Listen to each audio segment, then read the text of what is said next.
하나님 말씀은 마태복음 6장 31절부터 34절까지입니다.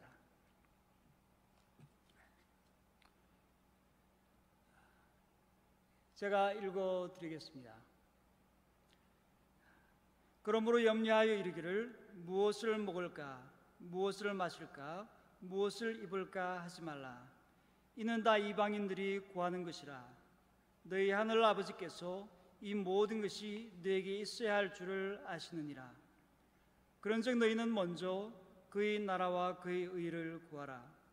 그리하면 이 모든 것을 너에게 더하시리라. 아멘.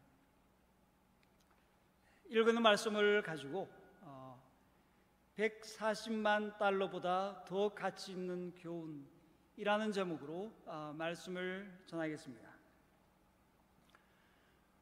존 맥스웰의 Today Matters라는 책에서 찰스 스왑이라는 분을 언급합니다. 그는 지금으로부터 100년 훨씬 이전에 펜실베이니아에 있는 베들레헴 스틸이라는 강철 회사를 운영했던 인물이었습니다. 그가 회사를 운영하면서 어떻게 하면 회사의 생산성을 끌어올릴 수 있을까 생각을 했습니다. 그래서 아이비 리라고 하는 유명한 생산성 방면의 컨설턴트를 만나게 됩니다.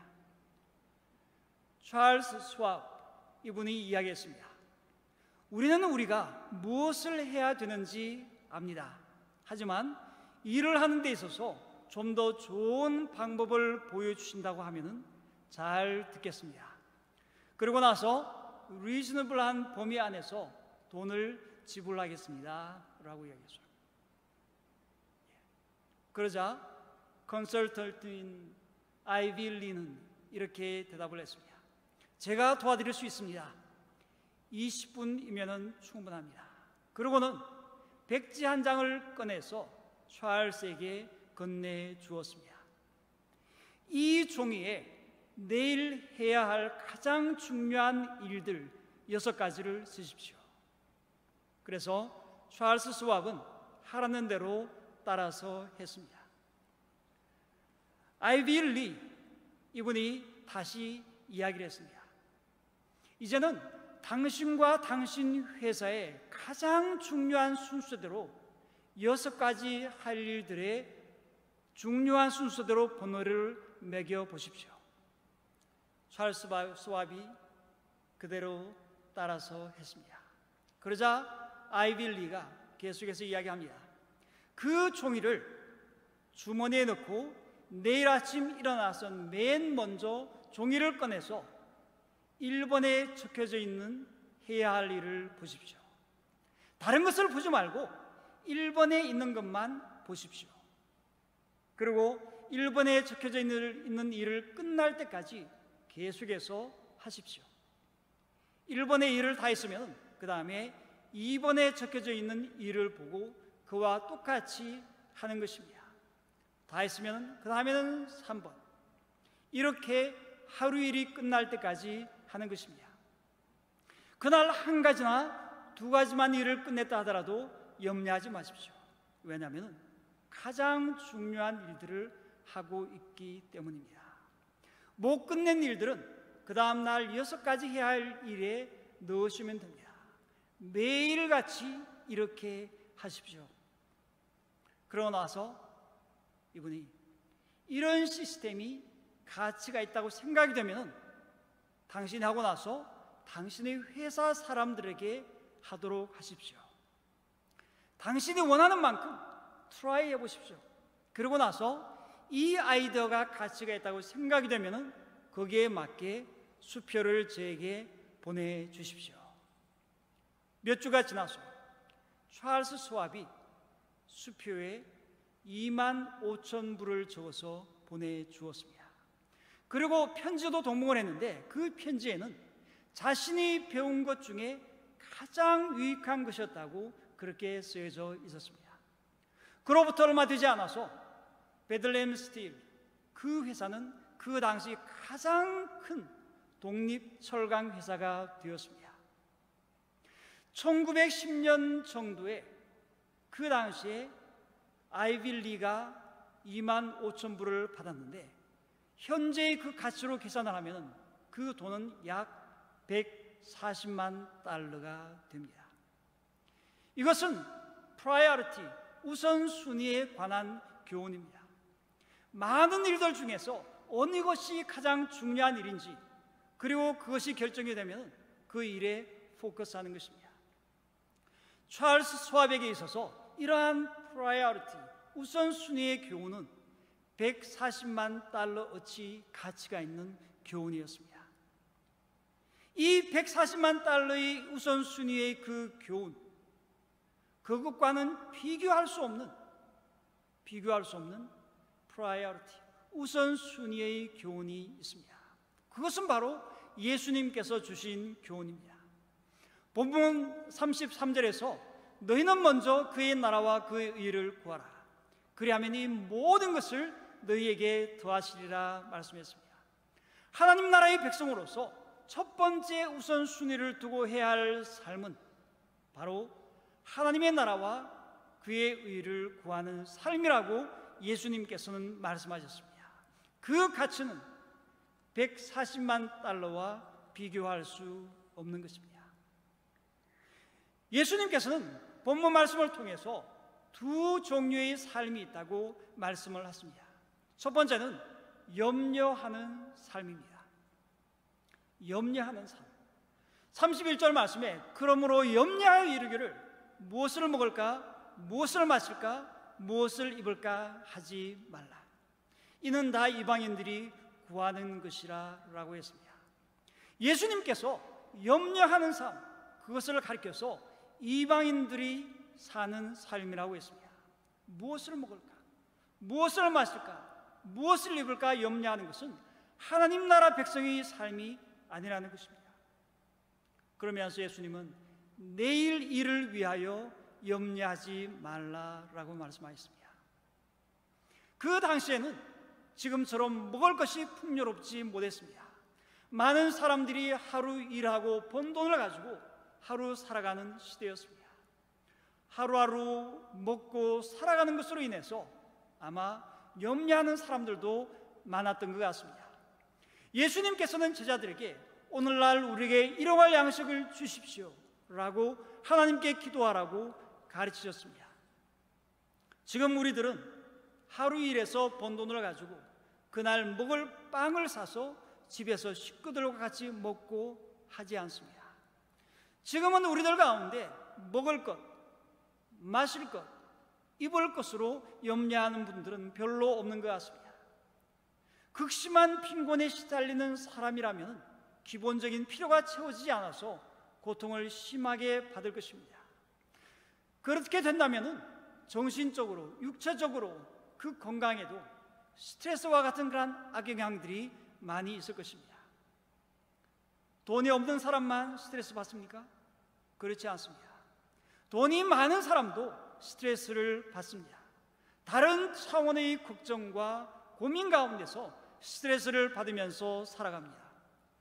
한국보건사회연구원이 발표한 자료에 따르면 고소득자가 저소득자보다도 더 스트레스를 느끼고 남자가 여자보다 더 스트레스를 느낀다고 이야기했습니다.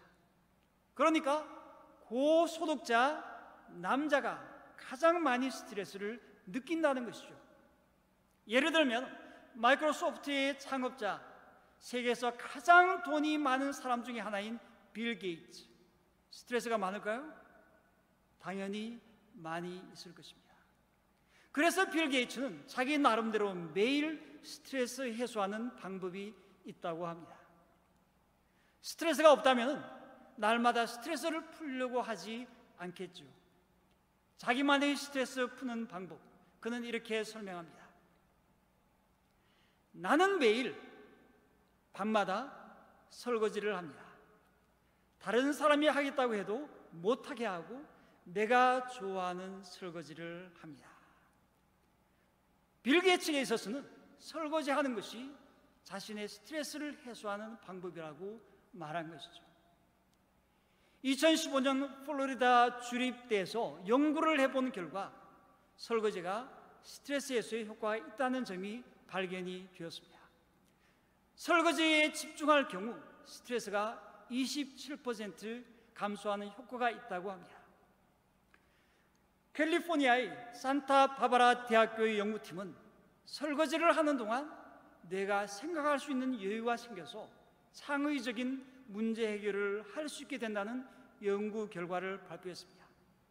그리고 따뜻한 물의 온도와 물에서 나오는 음이온 역시 스트레스 해소에 많은 도움이 된다고 합니다. 이 세상에는 스트레스가 많습니다.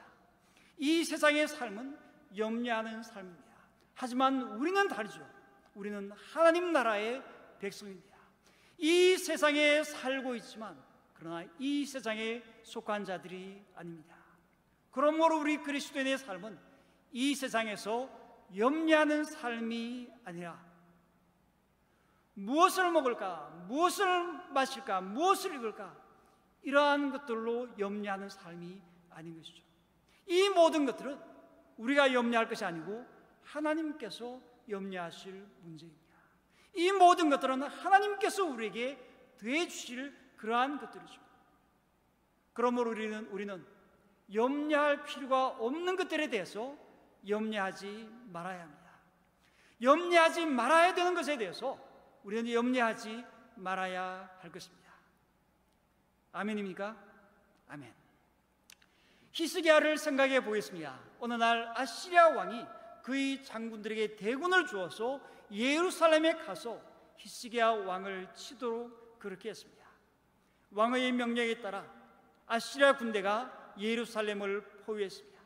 그리고 장군 중에 한 사람이 있는 랍사게가 성 안에 있는 사람들을 향해서 심리전을 펼쳤습니다.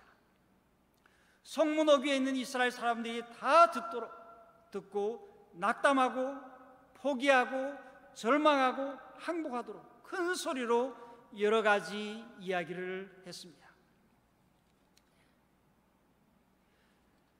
이 이야기를 여러 가지 이야기들을 많이 했는데 그 중에 하나가 무엇이냐면 너희들은 여호와께 속지 말라는 것이었습니다.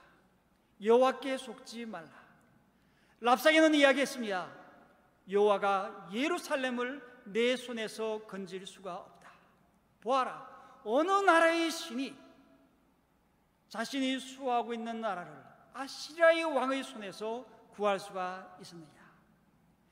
여호와도 마찬가지다 라고 이야기하죠. 히스기야가 이 말을 듣고 마음 가운데 깨달았습니다. 이것은 내가 염려할 문제가 아니다. 랍사게가 와서 살아계신 하나님을 비방하였으니까 여호와 하나님께서 그 들으신 말 때문에 그를 꾸짖을 것이다. 그러고는 여호와의 전에 들어갔습니다. 히스기야는 하나님 앞에 나와서 기도했습니다.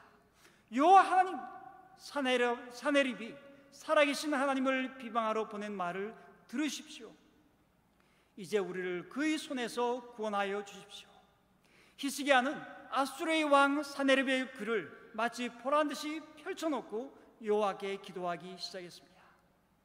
히스기야는 하나님의 그 명예가 훼손이 되었으니까 이 문제는 더 이상 자신과 사네립의 문제가 아니라는 것이었습니다. 자기가 염려할 문제가 아니라는 것이었죠. 이것은 하나님과 사네립의 문제라는 것을 마음 가운데 확신하는 것입니다. 바로 이것이 히스기야의 믿음입니다. 염려하지 않아야 하는 것을 염려하지 않은 것입니다. 히스기야는 어디까지가 자기가 염려해야 될 영역인지 알았습니다. 어디서부터가 하나님께 속한 것인지를 확실히 알고 그대로 실행했습니다. 이것이 바로 진정한 믿음입니다. 무엇을 먹을까? 무엇을 마실까? 무엇을 입을까? 이러한 것들을 염려하지 말라고 했습니다. 이것은 우리가 염려할 것이 아니라는 것이죠. 그러고는 우리는 첫 번째로 우선순위에 두어야 할 것에 대해서 말씀하십니다. 너희는 먼저 그의 나라와 그의 의를 구하라. 가장 먼저 구해야 될 것, 첫 번째 우선순위가 있다는 것입니다. 그것은 바로 하나님의 나라와 그의 의를 구하는 것입니다. 하나님의 나라는 헬라어로 헤 바실레야 투 세우입니다. 하나님의 나라에서 나라라는 이 말 바실레야, 이것은 왕국이라는 것입니다. 왕이 다스리는 나라를 가리킵니다. 하나님의 나라는 왕이신 하나님께서 다스리시는 나라, 왕이신 예수님께서 다스리시는 나라입니다. 왕이신 하나님께서, 왕이신 예수님께서 다스리는 것을 극명하게 보여주는 성경 말씀이 있습니다. 그것은 바로 요한계시록 22장 1절부터 4절 말씀입니다. 또 그가 수정같이 맑은 생명수의 강을 내게 보이니 하나님과 및 어린 양의 보좌로부터 나와서 길 가운데로 흐르더라. 강 좌우에 생명나무가 있어 12가지 열매를 맺되 달마다 그 열매를 맺고 그 나무 잎사귀들은 만국을 치료하기 위하여 있더라. 다시 저주가 없으며 하나님과 그 어린 양의 보좌가 그 가운데 있으리니 그의 종들이 그를 섬기며 그의 얼굴을 볼 터이요 그의 이름도 그들의 이마에 있으리라. 이 구절에서 두 번 반복되는 중요한 단어가 있습니다. 그것은 바로 하나님과 어린 양의 보좌입니다. 왕의 보좌에 앉아 계신 분 누구입니까? 하나님과 어린 양, 즉 예수님입니다. 하나님과 예수님께서 왕의 보좌에 앉아서 하나님의 나라를 다스리시는 거죠. 하나님의 나라의 왕이신 예수님께서 다스리시는 나라에 누가 있게 됩니까? 이 구절에서는 그의 종들이라고 했습니다. 그의 종들, 그의 종들이 하나님의 나라에서 그를 섬기고 그의 얼굴을 보게 됩니다. 그의 종들은 하나님 나라의 백성이 있는 것이죠. 그의 종들에서 종이라는 이 단어 헬라어로 둘로스입니다. 둘로스의 그 뜻은 다른 사람에게 속해져 있는 사람이라는 뜻입니다. 다른 사람에게 속해져 있는 사람, 자신의 소유권이 자신에게 있지 않고 다른 사람에게 있다는 것입니다. 사도 바울은 편지를 쓸 때 자신을 가리켜서 하나님의 종이라고 그랬습니다. 하나님의 종, 둘로스 데우, 하나님의 종. 자신의 소유권은 자신에게 있지 않고 하나님에게 있고, 종인 자신은 주인인 하나님의 뜻이 무엇인지를 알고 그대로 순종한다는 것입니다. 우리가 하나님의 백성입니까? 우리가 하나님의 종들입니까? 그러면 우리의 소유권은 하나님께 있습니다. 그리고 우리는 우리의 주인이시고 왕이신 하나님의 뜻을 추구하면서 살아가는 것입니다. 예수님께서 너희는 먼저 그의 나라와 그의 의를 구하라 라고 말씀하셨으면 하나님의 종들은 어떻게 해야 됩니까? 예수님의 말씀대로 먼저 그의 나라와 그의 의를 구해야 할 것입니다. 아멘. 어떤 분들은 하나님의 나라를 구하는 것을 하나님을 위해서 뭔가 하는 것이라고 오해하기도 합니다. 예를 들자면 도덕적인 사람이 되거나 영적인 사람이 되거나 교회 헌금을 많이 하거나 많은 것을 희생하거나 다 좋은 것이긴 하지만 그 자체가 하나님의 나라를 구하는 것은 아닌 것입니다. 하나님을 우리의 삶의 왕으로 모시면 우리의 삶에 하나님의 나라가 임하는 것입니다. 왕이신 하나님의 뜻을 따라서 순종하는 삶, 바로 하나님의 나라를 구하는 삶입니다. 그의 의를 구하는 것은 무엇입니까? 성경에서 말하는 의라는 개념은 관계적인 개념입니다. 그러니까 의롭다는 것은 관계를 맺은 상대방에 대해서 관계에서 발생하는 그 관계적인 그 의무를 성실하게 수행하는 것을 의미합니다. 예를 들자면 부모와 자식과의 관계에 있어서 부모는 부모대로 자식에게 해야 할 도리를 성실하게 감당하고 자식은 자식대로 부모에게 해야 될 도리를 성실하게 감당하면 그것이 바로 의로운 것입니다. 이것이 성경이 말하는 의의 개념입니다. 언약적, 관계적 신실함이라고 정의할 수도 있습니다. 창세기 1장에서 하나님께서 인간을 창조하였습니다. 하나님의 형상으로 지으셨어요. 하나님과 피조물인 인간과의 관계에서 피조물인 인간은 하나님을 예배하고 하나님께 순종하고 하나님께로부터 맡겨진 그 일들을 잘 감당하는 것, 다스리는 일을 잘 감당하고 하나님과의 그 관계에서 그 풍성함을 누리는 것, 바로 그것이죠. 또한 하나님 편에서는 창조하신 그 인간을 사랑하고 돌보고 축복하는 것입니다. 하나님은 거룩하고 의롭고 순결하신 하나님이시죠. 그러나 인간은 하나님께 불순종하고 범죄하여서 하나님을 반역하고 죄인으로 타락했습니다. 이러한 상황 가운데서 하나님께서는 인간을 사랑하시고 인간을 돌보고 인간을 축복하시는 그 의무를 감당하기로 하셨습니다. 죄인인 우리를 위해서 독생자 예수님을 보내주셨고 십자가에 돌아가셔서 우리로 하여금 다시 하나님 앞에 나올 수 있도록 그렇게 하셨습니다. 하나님의 의가 없다면 하나님께 나아갈 수가 없는데 예수님께서 십자가의 죽으심으로 통해서 하나님의 의가 되신 것입니다. 예수 그리스도의 죽음은 인간을 죄의 저주에서 해방시키신 것입니다. 그리스도의 부활로 죽을 수밖에 없는 인간은 새로운 생명을 얻게 되었습니다. 이 모든 것들은 하나님께서 언약을 신실하게 지키시기 위해서 하신 것입니다. 독생자 예수 그리스도의 죽음과 부활을 통해서 세상을 고치고 인간을 구원하신 것입니다. 의인이 믿음으로 산다는 것은 하나님의 이러한 신실하심에 반응함으로 생명을 얻게 된다는 의미입니다. 복음에 대해서 믿음으로 반응을 하는 것이죠. 하나님과의 관계가 회복이 되어지고 다시 하나님을 예배하고 하나님께 순종하고 하나님의 뜻을 따라서 하나님의 비전을 가지고 살아가는 것입니다. 하나님 나라와 그의 의를 구하는 사람들은 무엇을 먹을까, 무엇을 마실까, 무엇을 입을까 염려하는 삶을 살지 않습니다.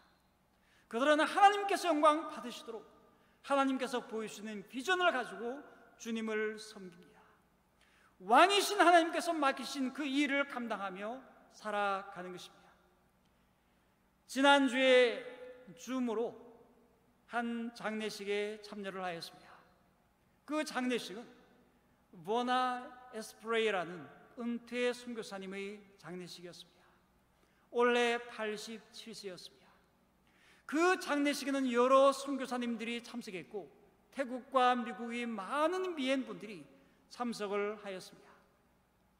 이 버나 에스프레이 선교사님은 하나님 나라의 비전을 가진 분이었습니다.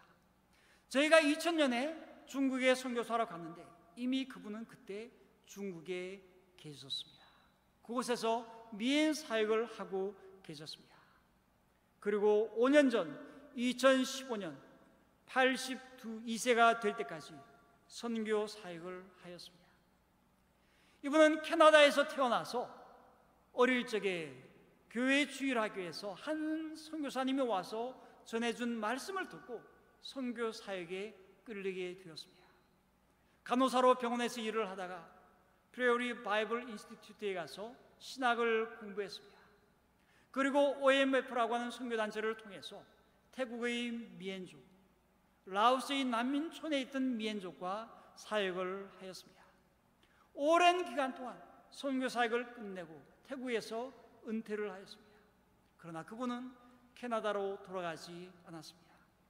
중국으로 들어가서 그곳에서 미엔족들에게 복음을 전하기 시작했습니다. 그때가 2000년 그 이전이었습니다. 그분의 생활을 보면 아주 검소한 삶을 살았습니다. 음식도 아주 간단한 것으로 드셨고 나가서도 가장 싼 것으로 사서 드셨습니다. 한 번은 운남성 곤명시에 있는 소수민족 대학에서 미엔족 대학생들을 만나는 모임이 있었습니다. 제가 거기 가기로 했는데 다른 일을 하다 보니까 시간이 늦었어요. 그래서 버스를 타지 않고 택시를 타고 갔습니다. 거의 다 와 가는데 버나 선교사님께서 자전거를 타고 가시는 것을 보았어요. 먼 거리인데 나이 70이 거의 다 되었는데 택시 안에서 그 모습을 보면서 제가 너무 부끄러움을 느꼈습니다. 그분은 검소하게 생활을 하면서 모은 돈으로 미엔 학생들에게 장학금으로 주고 그들을 돕는 것이었어요. 미국에도 라오스에서 온 미엔족들이 많이 있습니다. 이분들이 버나 선교사님께서 자신들을 위해서 먹을 것을 아끼고 검소하게 살면서 도와주신 것을 기억하고 너무 감사하고 계신 분들을 여러 분 만났습니다. 버나 선교사님께서는 하나님 나라를 미엔족들 가운데 전파하신 아주 귀한 그러한 분이었습니다. 버나 선교사님, 이분의 하나님 나라의 비전은 분명했습니다. 복음을 모든 민족들에게, 미엔족들에게 전하는 것이었습니다. 그래서 태국에 가서 미엔족들에게 사역을 했고 나중에 라오스에 가서도 복음을 전했고 은퇴 후에도 중국에 가서 미엔족들에게 복음을 전했습니다. 복음을 모든 미엔족들에게 전해야 한다는 비전이 있었기 때문인 것이죠. 또 다른 분에 대해서 이야기하려고 합니다. 하나님의 말씀대로 성경대로 비즈니스하는 분이 있었습니다. 미국 주차 빌딩 건축 설계의 1등 업체인 팀 하스의 하영록 회장입니다. 그분은 잠언 31장에서 얻은 지혜로 비즈니스를 했습니다.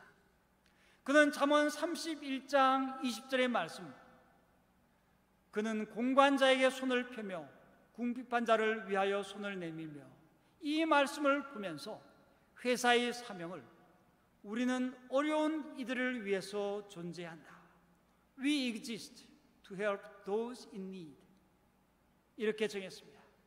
그리고는 구체적으로 한 구절 한 구절에서 회사의 중요한 가치를 뽑아냈습니다. 예를 들면 잠언 31장 10절 말씀에서 누가 현숙한 여인을 찾아 얻겠느냐, 그 구절에서 현숙함이라는 단어를 생각하면서 고귀한 성품을 가진 회사라는 가치를 끄집어냈어요. 11절 말씀에서 그런 자의 남편은 그를 믿나니 에서 믿는다는 단어에서 고객의 신뢰를 얻는 회사라는 가치를 추출해냈습니다. 이러한 식으로 그분은 잠언 31장에서 회사의 비전과 사명과 중요한 가치들을 만들었습니다. 회사라는 것은 혼자서 하는 것이 아니죠. 혼자서 아무리 좋은 비전을 가지고 있다 할지라도 직원들이 이해를 못하거나 따르지 않으면 할 수가 없는 것입니다. 그래서 이분이 한 것이 있어요. 이분은 좋은 직원을 뽑기 위해서 노력을 많이 했습니다. 20년 동안 100여 명의 직원을 뽑기 위해서 1000명 이상을 인터뷰했습니다. 1000명 이상을 인터뷰했어요. 보통 한 사람 인터뷰하는데 시간이 얼마나 걸렸냐면 2-3시간이 걸렸습니다. 뽑고 나서는 그보다 훨씬 더 긴 기간에 걸쳐서 오리엔테이션을 합니다.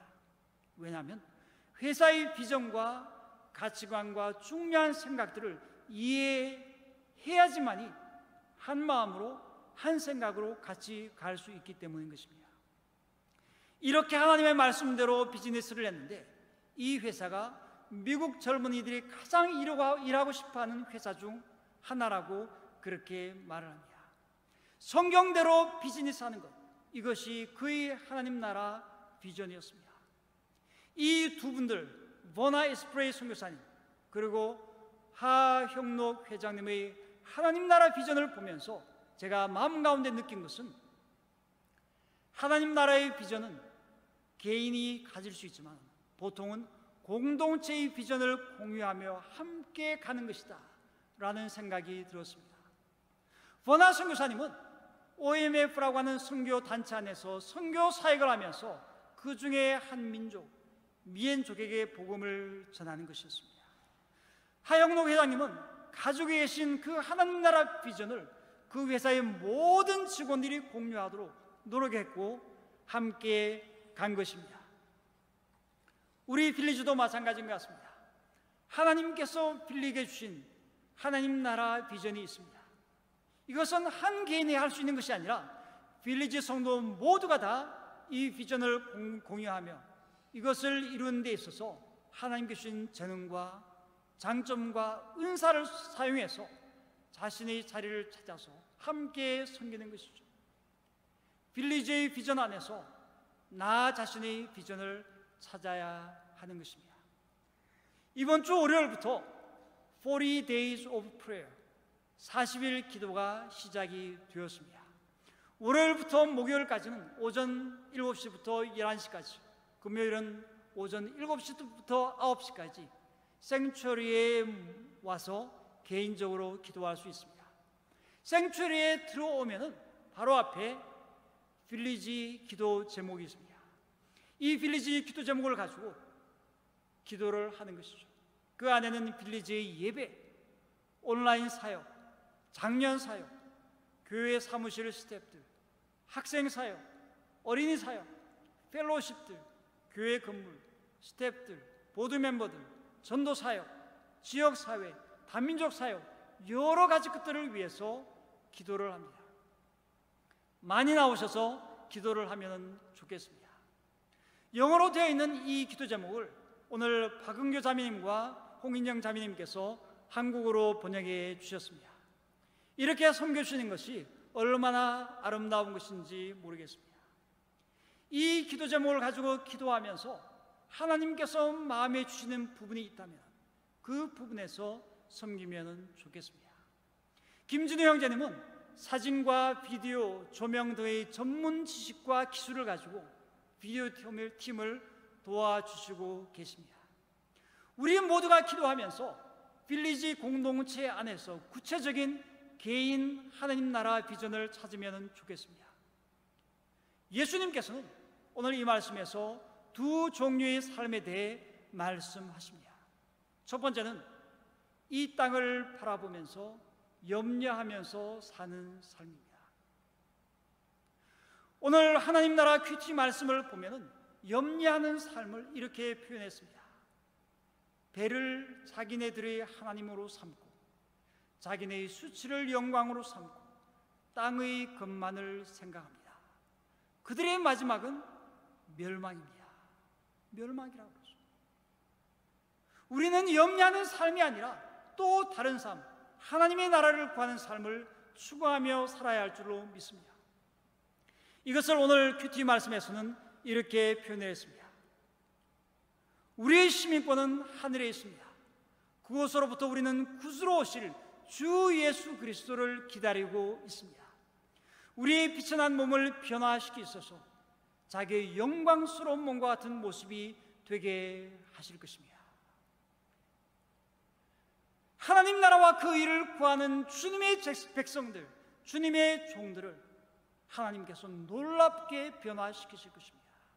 하나님의 영광스러운 그 몸과 같은 그런 모습으로 변화시키시는 것입니다. 멸망이 아니라 우리가 하나님 나라의 첫 번째 우선순위를 둘 때 하나님께서는 우리에게 첫 번째 우선순위를 두고 우리를 사랑하시고 우리를 돌보시고 우리의 삶 가운데 놀라운 역사를 하실 것입니다. 140만 달러의 프라이어리티, 우선순위의 교훈과는 비교할 수 없는 예수님께서 말씀하신 그 교훈, 너희는 먼저 그의 나라와 그의 의를 구하라. 이렇게 살아가는 우리 모두가 되기를 원합니다. 다 같이 기도하겠습니다. 사랑의 하나님, 참으로 감사합니다. 저에게 참으로 중요한 우선순위의 교훈을 주신 것을 감사합니다. 우리가 이 땅 가운데 살지만은 그러나 우리의 시민권은 하늘에 있고 우리가 이 땅 가운데 살지만 우리의 눈은 들어서 하나님을 보고 하나님 나라를 추구하며 그의 의를 구하면서 살아갈 수 있도록 인도하시니 감사합니다. 저희가 미혹되지 않게 하시고 이 땅 가운데 염려하며 살아가는 그러한 삶의 패턴이 되지 아니하고 하나님의 나라를 구하며 주님의 영광을 위해서 나가는 저희 모두가 될 수 있도록 역사하여 주옵소서. 빌리주의 교훈을 저희가 마음 가운데 품게 하시고 그 안에서 우리가 하나님 나라의 그 비전을 가지고 우리가 우리 자신을 들여서 하나님께서 영광을 받으시고 하나님의 나라가 확장되는 것을 보게 하여 주옵소서. 감사하고 예수님 이름으로 기도했습니다. 아멘.